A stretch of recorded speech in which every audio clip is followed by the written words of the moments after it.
2 points to finish for today, for Saturday, and the first one is the cluster bombs provided or that are promised as part of the $800 million deal of the next staunch of armour being sent to Ukraine, including cluster bombs, banned by 100 states, including the UK, Canada, Spain, all of these NATO allies, and actively involved in supporting Ukraine. The cluster bomb is intended to cause maximum widespread damage. And in 2010, the Convention on Cluster Munitions came into effect, the thing that was signed in 2008.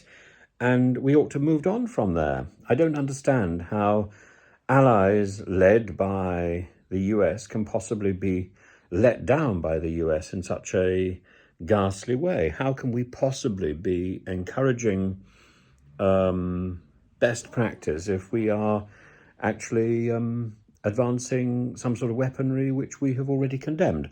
I don't understand this at all. It seems to me to be morally wrong. If we don't want to use these things, then we shouldn't be dumping them on Ukraine and Russia, which admittedly didn't sign up to the 2010 Convention on Cluster Munitions, but it doesn't mean we should see them used in our name. That's point one. Point two is I'm slightly disturbed by some of the speculation about who is the BBC presenter. The real problem is the BBC calling this person a star, which sort of singles out a very small range of people who it can be and invites speculation. And that's why I condemn the BBC so much for the way that they've put forward this particular story. And it's titillating, it's gruesome, and it's like it invites that level of speculation, that sort of prurient thought. Is it this person? Is it that person? And it's ugly, it's shameful, and it's demeaning. And I've gone through a lot of the comments and I put sort of, a tick and a heart and all that sort of stuff, because I do want to encourage debate, but I also think, one ought to be cautious. And some of the names which are being advanced, it's shocking, really. And shocking and potentially slanderous, and I don't know whether that should be encouraged and how one tries to stop that. I don't know how that's possible. This is an open forum, and I'm not in favour of censorship, but I would urge you, please, to be a little cautious in your speculation.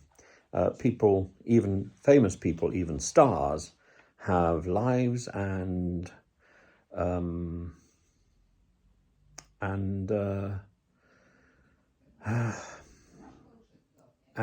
be hurt, and all of them, presumably except for one, are innocent, and even that one, there may be a perfectly reasonable explanation.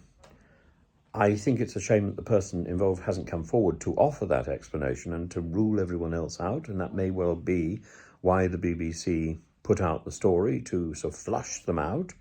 But again, we go back to the same thing. This is not the way a sort of benign employer behaves.